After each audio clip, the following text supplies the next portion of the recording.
What's up, Star Wars fans? Today, I want to talk to you about Dave Filoni's heartwarming comments about a Rebels sequel, which we now know as the live-action show, the Ahsoka series, coming to Disney+.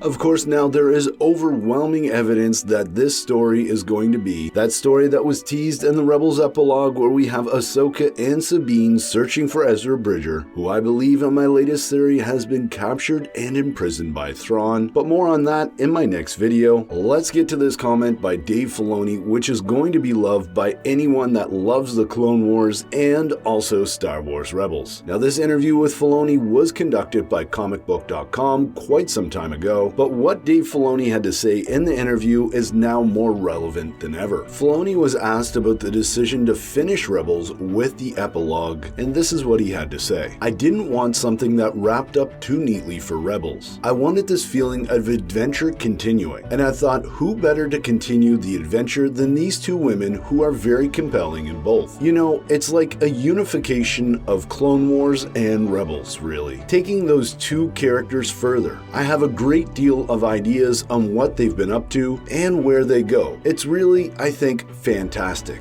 End quote. So of course the two women that Dave Filoni is talking about in the Rebels epilogue are Ahsoka Tano and Sabine Wren. And I gotta say, I absolutely love that analogy that this Ahsoka series is going to be a combination of Rebels and the Clone Wars, and that if you loved either of those animation series, then you're really going to love this series as well. But why this comment is even more relevant than ever is because Dave Filoni just recently told Empire Magazine that working with Jon Favreau has definitely enriched the Ahsoka Tano series and how he is writing it. So it's already amazing that we're going to have a continuation of the story of the Clone Wars and Star Wars Rebels, but even adding to that more, we're going to have a continuation of the Clone Wars and Rebels into this timeline of The Mandalorian, a time and group of characters that so many people have come to love as well. And because of that, we will no doubt get this heartwarming story where Ahsoka Tano from the Clone Wars, Sabine Wren and Ezra Bridger from Star Wars Rebels, and Din Djarin and perhaps Baby Grogu all come together in friendship or found family that are once and for all able to wipe out the Empire in the Outer Rim. It is also so interesting to think that Ahsoka Tano and Sabine Wren are going to continue their story arcs, with Ahsoka continuing to deal with the fact that her master Anakin Skywalker fell to the dark side, and Sabine Wren continuing to come to grips with her people, the Mandalorians, and the horrible super weapon that she created that destroyed so many of her people's warriors. But hey, Star Wars fans, we're soon going to be turning our focus to the Book of Boba Fett coming up January 29th. Let me know if there's anything else you'd like me to discuss about the Ahsoka series before we make that change. And as always, I'm Mike. Thanks for watching, and may the Force be with you.